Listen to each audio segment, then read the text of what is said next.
conference. Welcome to NOAA's National Center for Weather and Climate Prediction. At the Commerce Department, we're fully committed to NOAA's mission to study, forecast, and issue watches, warnings, and other decision support for tropical systems in our ocean basins. Here and in offices across the country, tireless work is being undertaken to forecast major storm systems, from the pilots who fly our hurricane hunters that collect the weather data that scientists use that track the patterns of severe weather events, to the scientists who use that data to make better predictions. It's no mistake that NOAA and the National Weather Service find their home in the Commerce Department. Hurricanes and the destruction they cause can have devastating impacts to affected communities and to local economies. We know that recent hurricane seasons have been particularly busy, with 3 back-to-back La Nina events, which only increase the threat of hurricanes.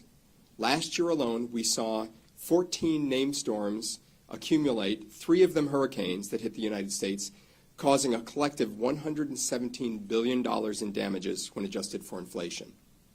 The World Meteorological Organization retired the storm names of Fiona and Ian, and those destructive storms made landfall in Puerto Rico and Southwest Florida, respectively, and caused billions of dollars of damage. The increasing impacts and risks to U.S. communities from these destructive storms make the work of NOAA and its partners in government, the private sector, and NGOs all the more essential. It's critical that this work goes a long way to better prepare the United States for storms and effectively addresses environmental, economic, and humanitarian impacts to help communities recover from these events. To broaden the impact of NOAA's work, we have to make continuous investments focused on innovation aimed at supporting NOAA's ability to make accurate weather forecasts through implementing more powerful supercomputers, developing upgraded forecast models, extending NOAA's decision support services to local officials who are responsible for public safety, employing better satellite observations, including state-of-the-art GOES and polar orbiting satellites, and expanding community outreach to equip every community in the country with the information that they need to appropriately prepare and respond to potential hurricanes. These investments are critical because preparedness protects property, informs communities, and saves lives. NOAA's investments from the Bipartisan Infrastructure Law and Inflation Reduction Act, $6 billion in total, represent transformative opportunities to support all Americans, including vulnerable populations, in efforts to make our communities even more resilient to future weather and climate events. Just last month, the Department of Commerce and NOAA announced $562 million in recommended funding for projects across the country to help make coastal communities more resilient to climate impacts through the Climate Ready Coasts Initiative. These investments are a key part of NOAA's efforts to build a climate-ready nation, where our country's prosperity, health, and safety benefit from understanding climate change and taking action at all levels to reduce climate impacts. As we continue to make advances in understanding and forecasting hurricanes and extreme weather, our scientists strive to learn from every storm and apply that knowledge to future storm analysis.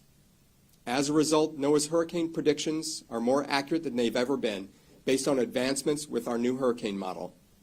Reanalysis of forecasts for storms from 2020 to 2022 has shown that today the accuracy of our forecast track has improved by 40% since 2017, and the accuracy of our forecast intensity has improved by 46%.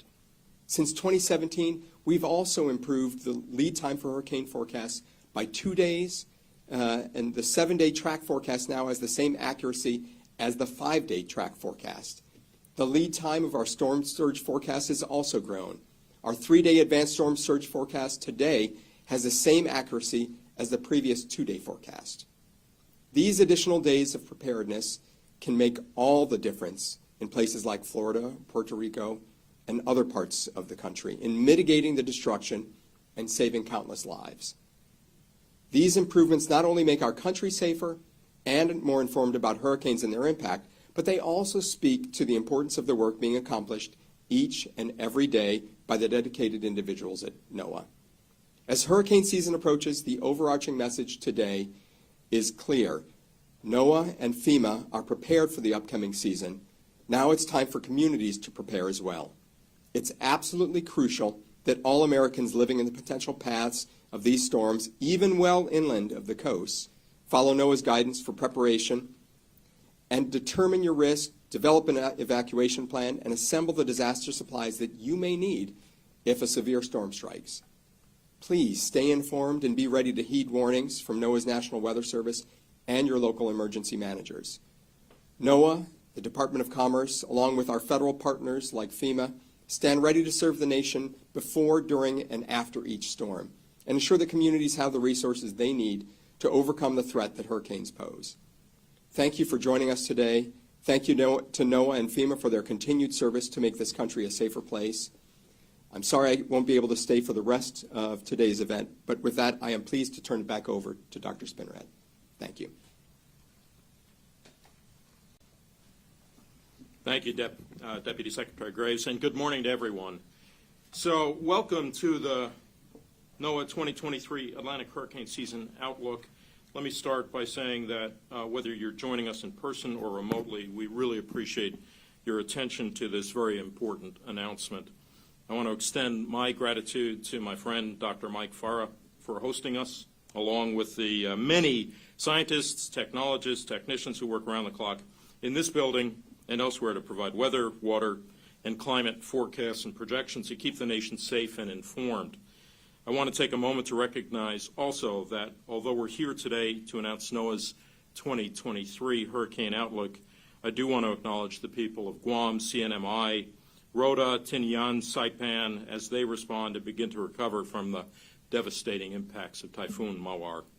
I'd also like to thank the NOAA employees working at the National Weather Service's Forecast Office in Guam, who sheltered in place to ensure continuity of forecast operations throughout the storm. I will say personally that to me is kind of the sort of extraordinary activity of our workforce, where they're putting mission first, and in many cases when their own lives and livelihoods and families are being threatened. So I can't overstate how much I, as administrator, appreciate the effort they've undertaken. And as officials begin to assess the damage, one thing is clear: the forecasts, warnings, and decision support services that NOAA provided saved many lives. That's unequivocal. So as we enter the start of hurricane season, NOAA and the National Weather Service stand ready to provide our nation with the best possible information. You just heard from the Deputy Secretary that best keeps getting better over time.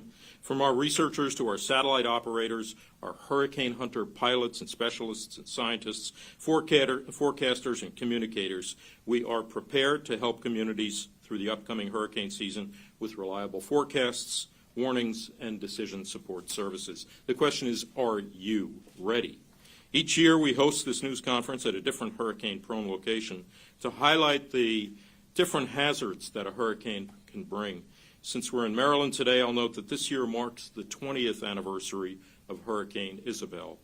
Some of us, myself included, were personally affected by that, so we can certainly relate. Many of you who live here in the Mid-Atlantic might recall Hurricane Isabel, which made landfall as a Cat 2 storm in the Outer Banks of North Carolina, and whose storm surge wiped out a portion of Hatteras Island. Isabel also brought record storm surge up the Chesapeake Bay, resulting in significant flooding in Baltimore and Annapolis. Power outages, including at my own home, were a significant effect of the storm, and Isabel is directly responsible for 17 deaths, mainly through drowning, 34 indirect deaths. Several of those were attributed to carbon monoxide poisoning from generators running in closed spaces without proper ventilation. Carbon monoxide poisoning, in fact, is one of the leading causes of death after storms in areas dealing with power outages. Never use a portable generator inside your home or garage.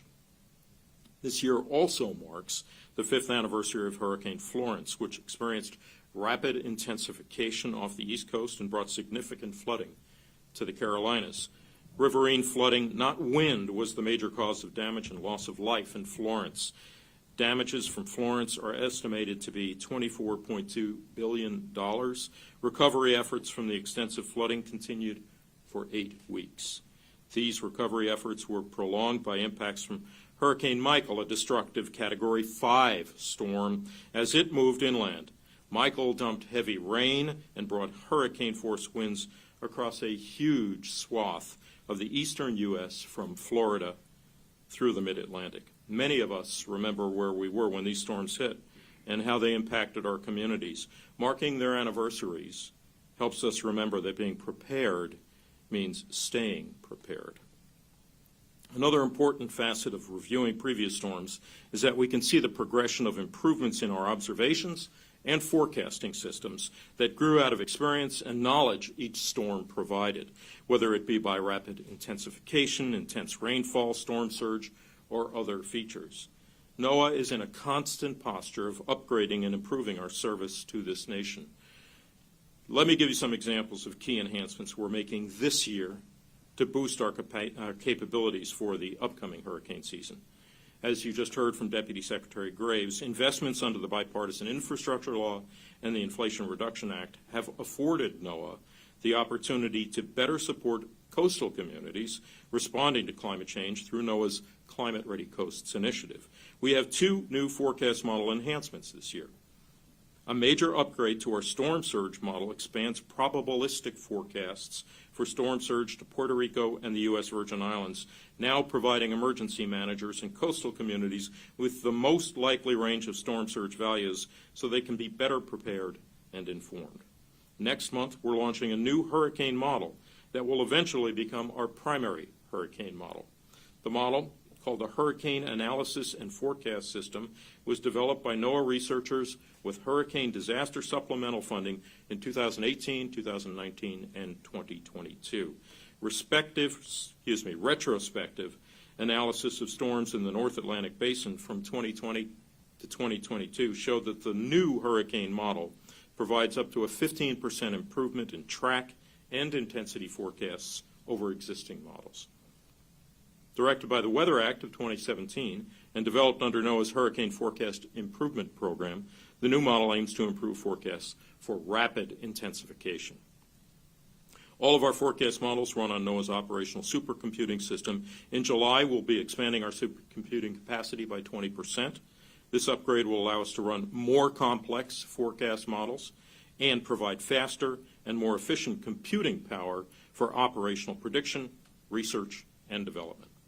Once implemented, the system will be able to perform 29 quadrillion calculations per second. The expansion will provide the supercomputing power that's necessary to support forecast model upgrades for years to come.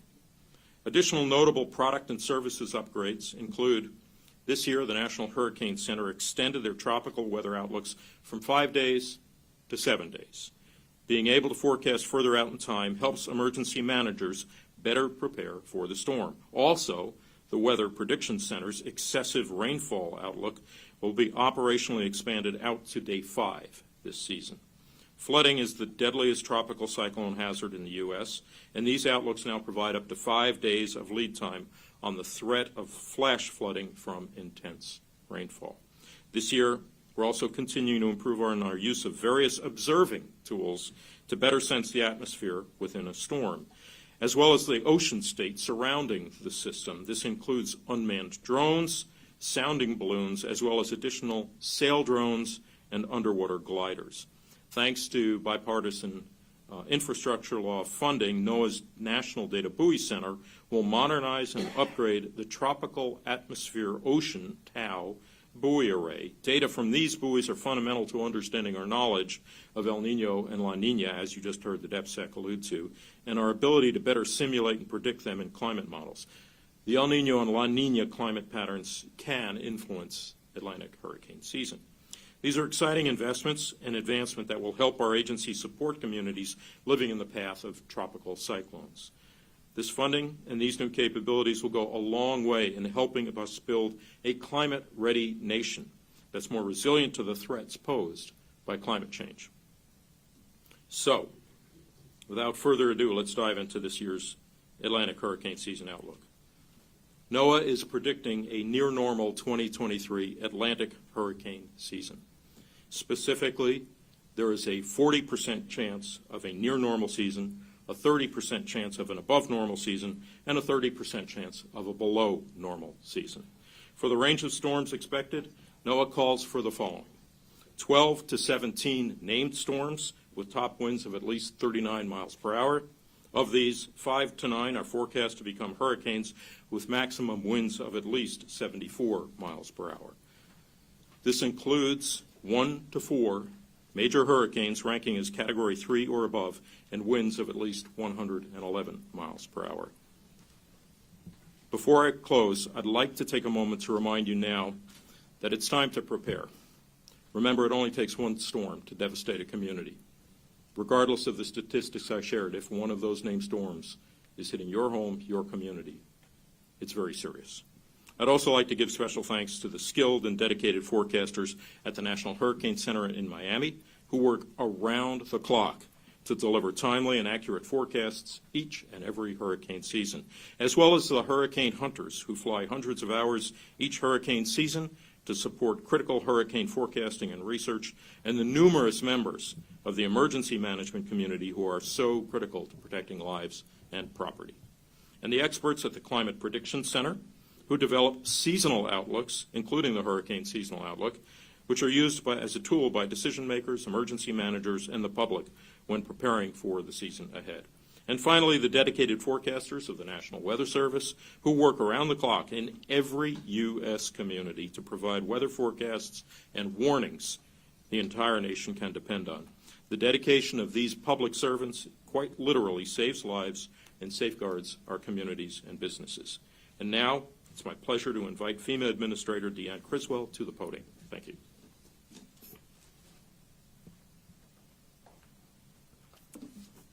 Good morning, everybody. Thank you, Administrator Spinrad, for that incredible briefing on what we're going to be seeing this year, and just for your continued partnership, right? I think as we have heard all of the advances that the Prediction Center has made and how we can better improve our forecasting, it makes such an incredible difference to the emergency management community and how we can make sure that we're getting the right information to people in a timely manner so they can take the appropriate actions to protect themselves and their families.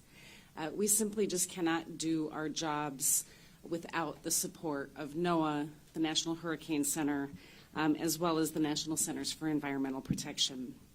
But I'd also like to take a minute to thank all of the journalists and the media in the room, because you help us amplify that message. Everybody gets their information in different ways, and your ability to help get out to all communities really makes a difference in making sure we're getting that critical information in a timely manner. I think as we've heard today, the 2023 Atlantic hurricane season is quickly going to be upon us, but we are already in the Pacific hurricane season right now. And as we are seeing the impacts of Super Typhoon Mawar, what we are seeing is that these types of events are increasing and intensifying more rapidly, which is what we saw over the last few days. But it also reminds us, and I think as we've heard today already, that regardless of the number of named storms that are out there, regardless of the time of year, whether we're in the peak of hurricane season or not, it just takes one, and it can happen with the very first storm, which is what we're seeing right now, very first storm of the Pacific hurricane season, causing significant damage. So that means that we do need to prepare today, and so grateful to have this opportunity to get this message out there. FEMA is ready, but we are just one part of the team to make sure that we are increasing the preparedness across the nation. It takes our partners like NOAA and the Department of Commerce, as well as the entire federal family, to make sure that we are ready to meet this challenge, and I can tell you that we are ready to meet this challenge. We take the time to reflect, right? We took the time to reflect on the lessons that we have learned from last year and previous years and carry those forward into this hurricane season. We also want to look at the efforts that we've made and the impacts and the advances that they've made to helping our communities. And so I just want to give you a few examples of some of the things that we have done to make sure that we can help communities before, during, and after disasters better every year. One of the areas that I have been very focused on is our ability to try to meet people where they are. Instead of having individuals and having communities try to navigate the federal government, how do we bring those services to the people? And recognizing that every community and every individual has a unique experience, has unique needs, and their impacts will be specific to them. And so we can't have a one-size-fits-all approach to how we prepare, how we respond, and most importantly, how we recover from these disasters. And so we did a few things over the last year to make sure that we are living up to meeting people where they are. We changed our policies to make sure that those who need our help the most have the ability to access that help, and that we're removing barriers so those that are eligible for assistance can actually access that assistance. One of these things was a policy change to the types of documentation that we accept to prove that you own your home or that you occupy your home. And because of this update, I'm very proud about the number of individuals that have been able to get assistance. Since we made this change, over 128,000 individuals and families have been eligible for assistance, bringing over $754 million into their pocketbooks to help them jumpstart their recovery. These are individuals we would have denied assistance in the past because of our policies, but because of these simple policy changes have really made a difference in the ability for these individuals to start their recovery process. We're also leveraging technology in ways to help us improve our response efforts. A couple of examples of things that we've done here. During Hurricane Ian last year, we used the first multi-agency deployment of geospatial resources to the field to really help us pinpoint those communities that had the most impact, to help direct all of our resources in a way that was more timely. Really helped us use the intelligence in a way that we were able to operationalize it and make life-saving decisions.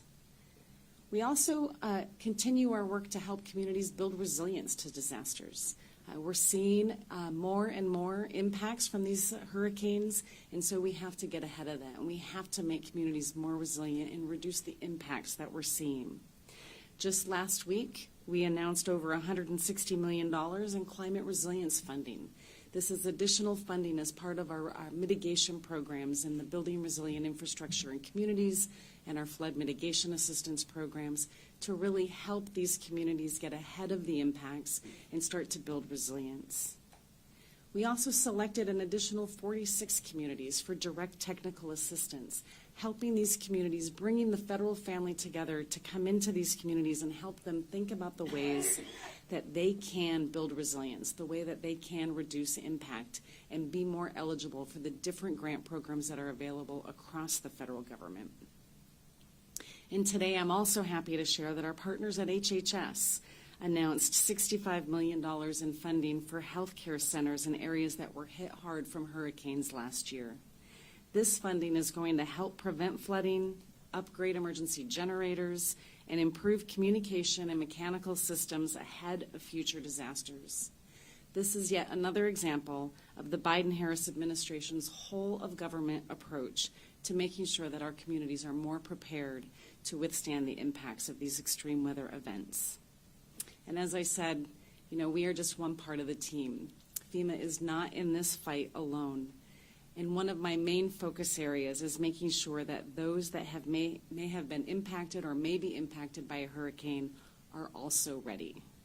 Because our best defense against disasters is our local community. Our neighbors helping neighbors, they are our true first responders. And so as we heard, the time to prepare is today. The time to prepare is now. And so there's 3 things that I think everybody should do today. First, know what your risk is. Hurricanes, they are more than just the cone that we see. They are storm surge. They are significant rainfall. They are carbon monoxide poisoning after. There are so many other hazards, and so you need to know what your risk is, where you live, so you can take the appropriate measures to protect your family.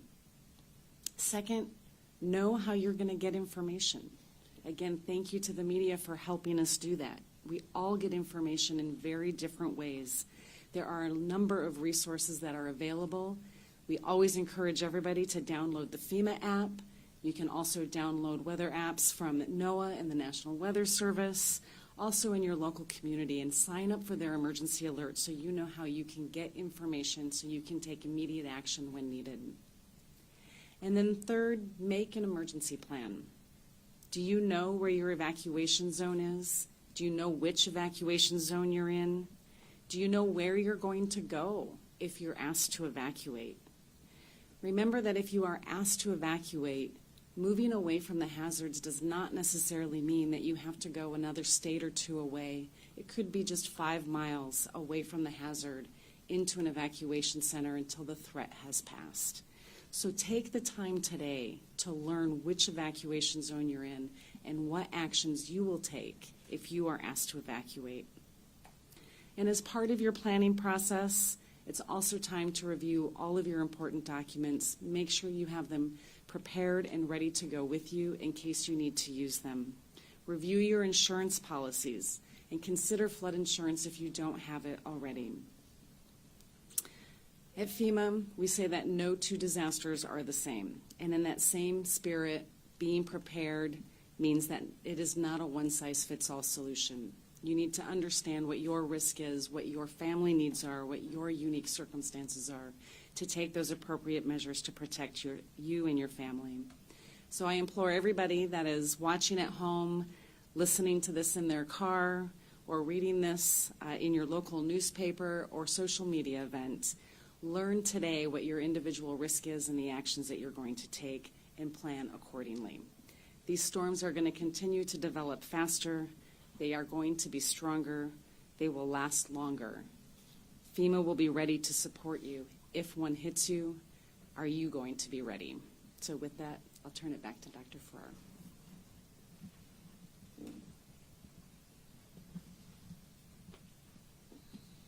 Thank you so much, Administrator Criswell. Before we moved on to the Q&A portion, I'd like to I'm sorry, that's the wrong one. Yeah, it is correct. I'm sorry. Before we move on to the Q&A portion, I'd like to introduce Matt Rosenkrantz, who is our lead hurricane season outlook forecaster with NOAA's Climate Prediction Center. Matt will be available to answer questions about the science behind today's hurricane outlook. So we'll begin with questions from reporters in the room. Please raise your hand, and Allison from NOAA Communications will bring the microphone to you. For those of you joining us by webinar, you may also ask a question using the raise hand feature. Until such time as you're called upon, please, everyone online, please keep your phones on mute.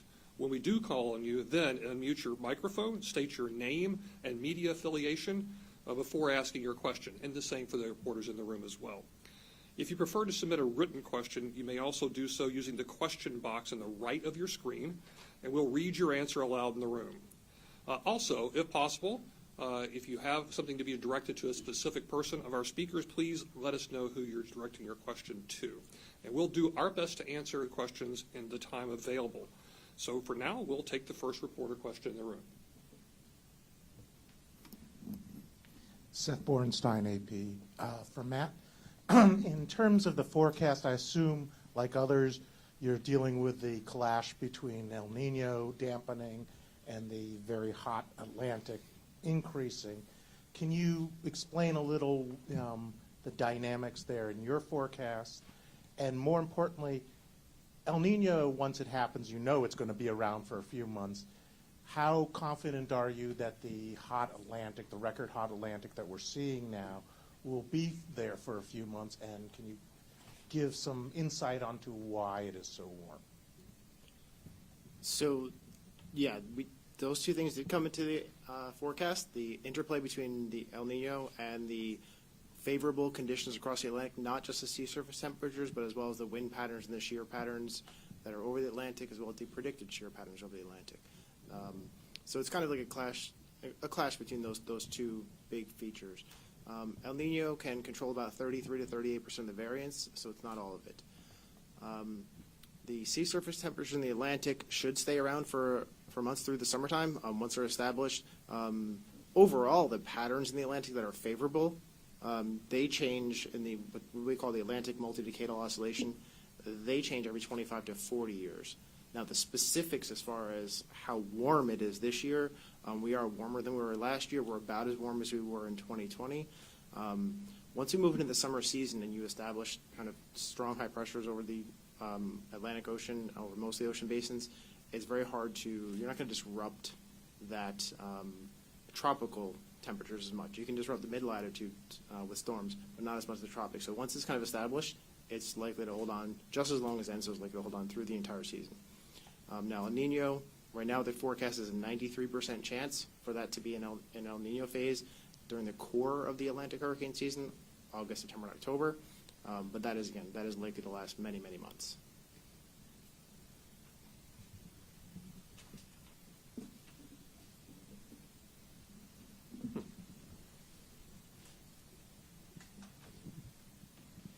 Hi there. Either for Matthew or Dr. Spinrad, or actually I guess any of the three could address this. Chase Kane with NBC, wondering about the sort of abnormally warm ocean temperatures, the impact that can have on rapid intensification.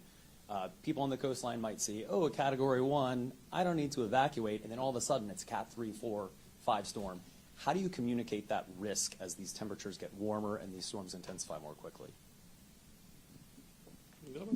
So I'll start and then ask if anybody would like to do it. I mean, we've certainly been communicating this risk through our forecasters at the Hurricane Center. Our hurricane models have also been able to improve the rapid intensification forecasting over the last several years. So we've been able to communicate that earlier than has been possible in the past. And if there's anybody would like to add anything else? I want to make sure Administrator Criswell talks about that response, but I want to add a little bit geekier perspective on the intensification, because I think I may be the only card-carrying oceanographer in the room. And I will point out that one of the important things that we're doing at NOAA is looking, obviously, at sea surface temperature, but also it's about total heat content. And so making use of a lot of satellite capabilities and then the new observational capabilities that we alluded to, like gliders, for example, allows us to get better information about how much total energy is in the ocean available to contribute to intensification. So that's part of the improvement that you've seen that then gets reflected in the kind of forecast that Mike just alluded to. It's a great question, and I think one of the things that we have to focus on as we go into this hurricane season is not just the hazard itself, right? Not just the category of the storm, but all of the risks that go with it. And so is it going to intensify more rapidly? What are the other pieces that we're concerned about? You know, the new accuracy or the modeling that we're going to be able to do for storm surge. This part of risk communication is where I think that we need to direct our focus to, and using all of the mediums that we have available. And it's going to be even more important that we start to get those types of messages out sooner across all forms of social media, national and local news, but using the emergency alert apps that people have to be able to get that information, to be able to take action quickly. But you can only take action quickly if you take the steps today to make sure that you're ready to take that action quickly. And so being able to communicate those risks and what those risks are and not just the category is going to be a cultural shift, right? And a mind shift for the people that live in areas that are typically going to say, well, I've lived through a Category 1 and then all of a sudden it's a Category 3, or I've lived through this before, and now we have intense storm surge, and we have increased rainfall that's creating additional hazards that they haven't experienced before. The risks of these storms are different than the risks that they faced 10 years ago. We have to be able to get that message out to people.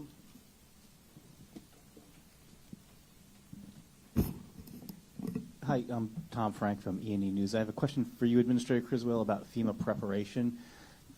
First, the disaster relief fund, you said it's going to run out of money in August and that you're going to ask for more money. I want to ask, have you put the request in? What's the status? And then also FEMA staffing. The GAO just put out a report talking about shortfalls in staffing. What are you doing about that? So on the disaster relief fund, yes, we're still projecting a shortfall. I believe it's in August now. It's been pushed back.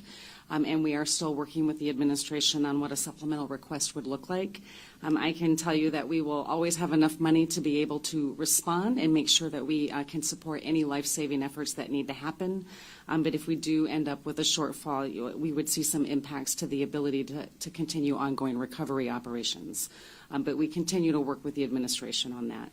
And as far as staffing in the GAO report, our staffing models in the past have been based on a peak hurricane season type of planning assumption, but we're seeing the threats and the hazards that we're facing that affect us year-round. January 1 through December 31st, we're seeing an increased and a sustained operational tempo. And so we are taking, steps to re-look at what our planning assumptions are, throw on top of that a global pandemic, supporting other emergency events around the areas that don't necessarily get to Stafford Act declarations like the Ohio train derailment, and we have to relook at what that is.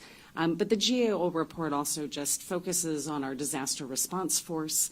We also have all of our staff that are at headquarters that we can reassign as needed to support our disaster response. We have our surge capacity where we can tap into all of our DHS partners and other federal partners to come in and support different areas. And we did just get great legislation passed by Congress that gives us USERRA protection that's going to really change our ability to recruit the biggest part and the most critical part of our workforce, which is our reservists. And so they now get job protection. And so now we have the ability to recruit very specifically some subject matter experts, but also broaden the pool of individuals that want to be able to support response operations like this, but have a day job. Now they'll have that job protection to be able to go in and support some of our efforts as needed. And so we're using that as a targeted recruiting tool going forward.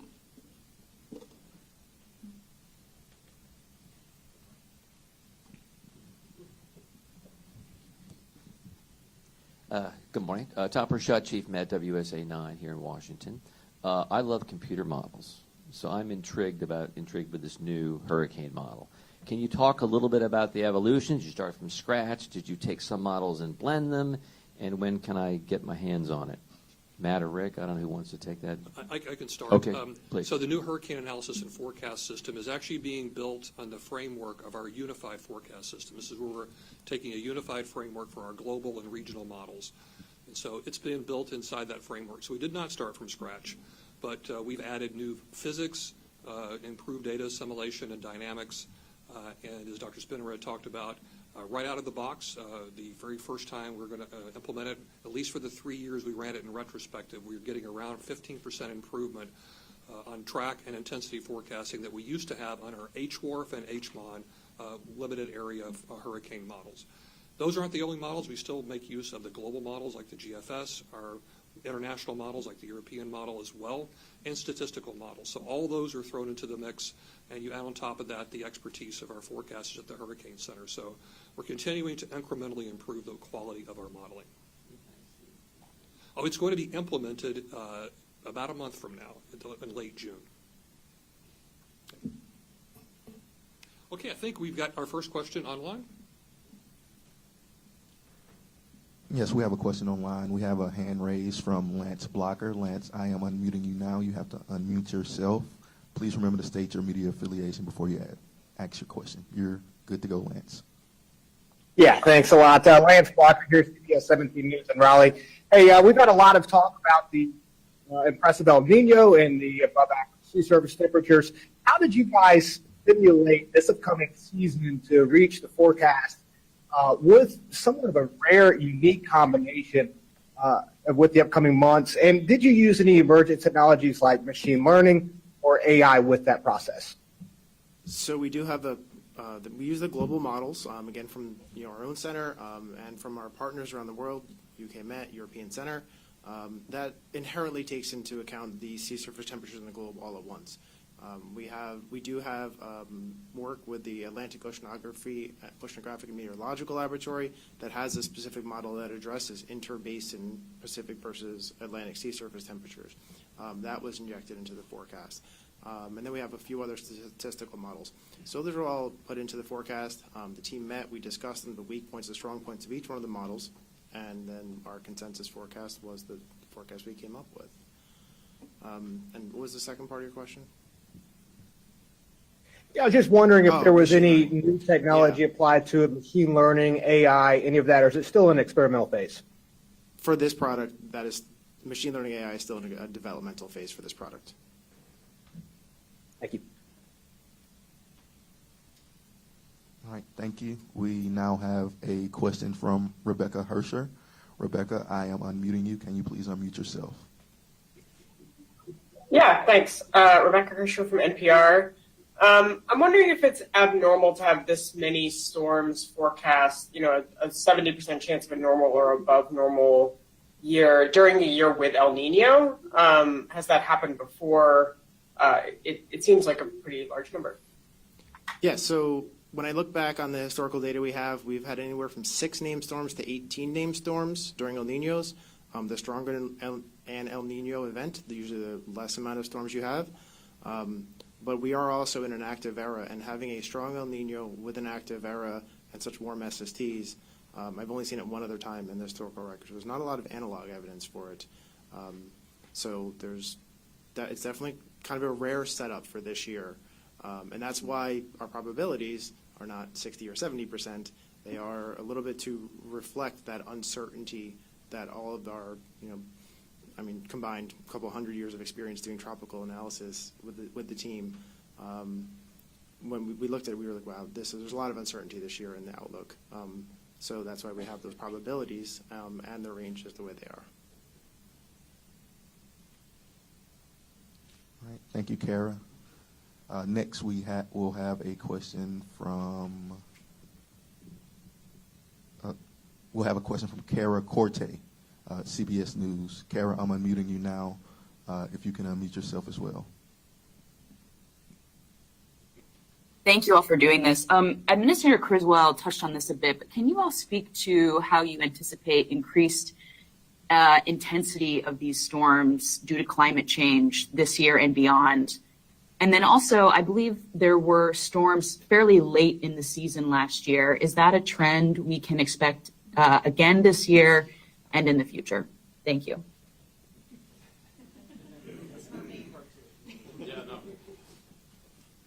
This is Rick Spinrad, the other administrator.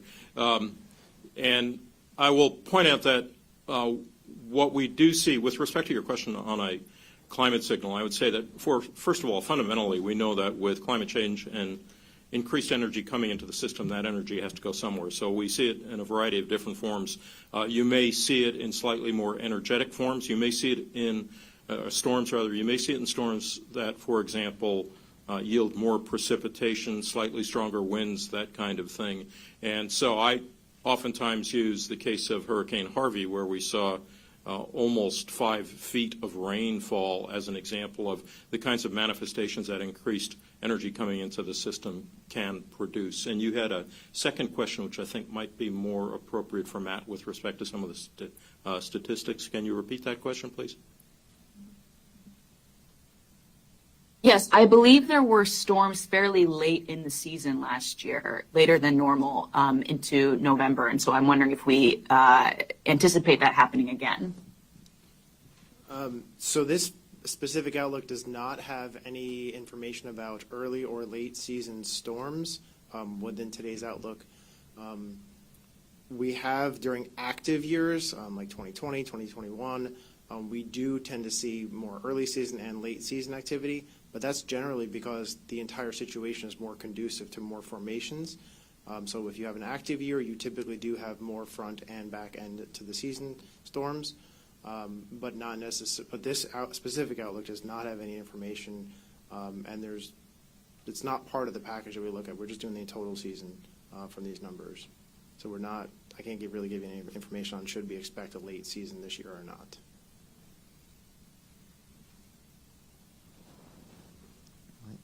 Thank you.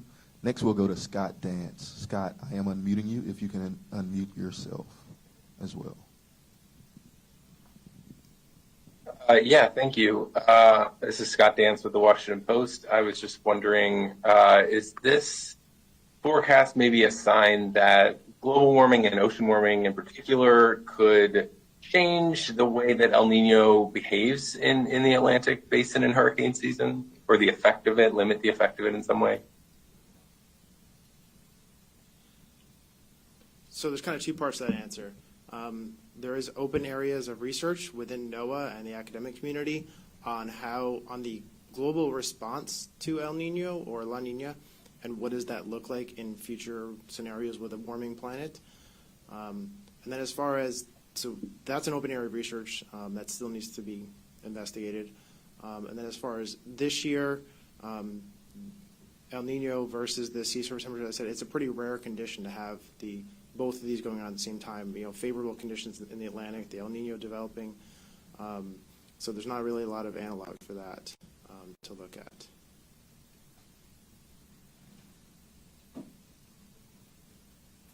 And our last audio question will be from Emily Foxhall. Emily, I'm going to unmute you. If you can unmute yourself. Hi, I'm in Houston and I write for the Texas Tribune. I was wondering, Matt, if you guys looked at this regionally at all and if there's anything in the Gulf that might make things better or worse for us here. No, this particular forecast is or outlook is for the entire basin. There was really no skill or attempted regional outlook for it. So there's no additional information on where in the Atlantic Basin it will be or whether or not it will be making landfall or not. It's just the total number of storms through the season.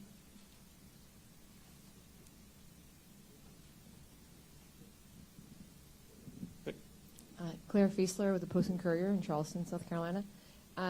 Can perhaps Administrator Criswell can talk about this. Can you talk about recovery efforts in situations of high-frequency storms making landfall within 2 weeks of each other in the same place? This is something that we've dealt with in South Carolina.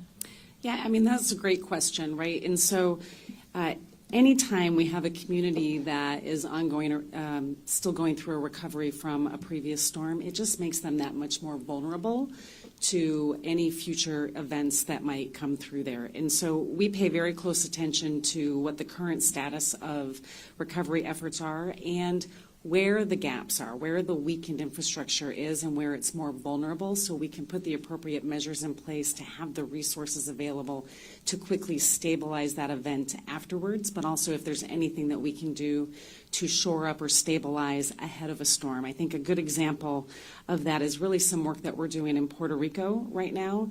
After Hurricane Fiona, we used our ability to go in and provide some stabilization to the power grid to help make them more resilient for this coming hurricane season, an effort that's a temporary measure to increase the number of megawatts that they're able to produce to help make sure that they can withstand. That's just one example, and those are the types of things that we work with governors and my state directors with if they are going to experience a storm and understanding what their impacts are and where their recovery efforts are, but really listening to them where their greatest concerns are and where their greatest needs will be.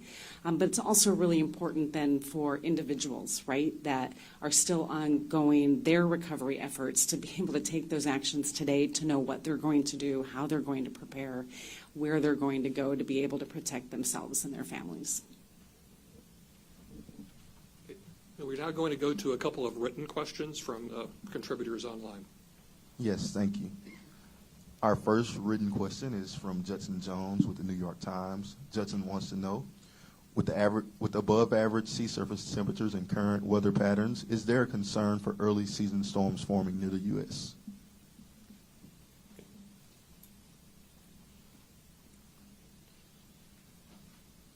So there is no information in this outlook that would talk about front-loaded early season storms or late season. I do know that I looked at the Hurricane Center website this morning, and they do have a small area of potential in the next 7 days, just off the Carolina coast, but it's only a 10% chance. That's the current Hurricane Center. And you stick with the Hurricane Center, watching them day to day, hour by hour. The forecasters are always there updating their tropical weather outlooks. So that's probably your best source of information for day-to-day information. So thank you, Matthew. We have a question from Holly Parker with WNO. Given the issues of rapid intensification and warmer waters, has that affected how many major hurricanes you forecast for the season in proportion to the total number of hurricanes at all?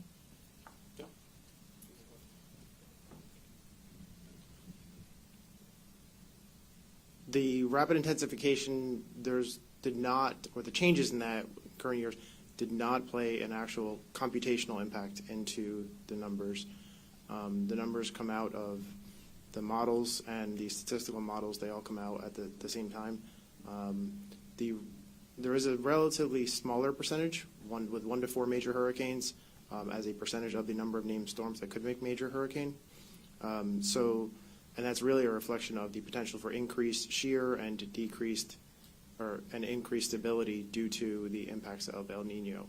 We tend to see more of an impact on the major hurricanes rather than the number of named storms when we look at the statistics between past El Nino events and then obviously this current forecast El Nino event. All right. Thank you. We have one more question, chat question from Matt Brickman from NBC New York. Understanding that having these two conflicting factors is unusual, can you speak to the reasons for the warmer than usual Atlantic sea surface temperatures this season during an El Nino year? No, I don't have the knowledge of the attribution of why the sea surface temperatures in the specific spots in the Atlantic stayed warm this year. I mean, I understand the general physics behind it, but the specifics for this year would be more of a bit of an attribution study that could be done either by the researchers or even some of my colleagues. Okay, I think we have time for one more question in the room. Allison, would you? Seth Bornstein, AP, maybe for you or Dr. Spenrad or Mike Brennan, since he's somewhere in the room. Back to the new hurricane forecast model. In terms of rapid intensification, you're saying it's an improvement of about 15%. How do you, first off, do you think this is the solution to the long problem you've had with rapid intensification and being caught unaware? And second is this the first time you're taking ocean heat content into factoring it in the modeling, or are you giving it higher credence than you have in the past? So I'm wondering how big a factor is ocean heat content in the improvement here? So we have always used sea surface temperature and ocean content as a boundary condition for our models. So that part is nothing new. Certainly better modeling, better physics and everything else, and better use of data has led to incremental improvements in our intensity forecasts. So, I mean, there's no silver bullet here.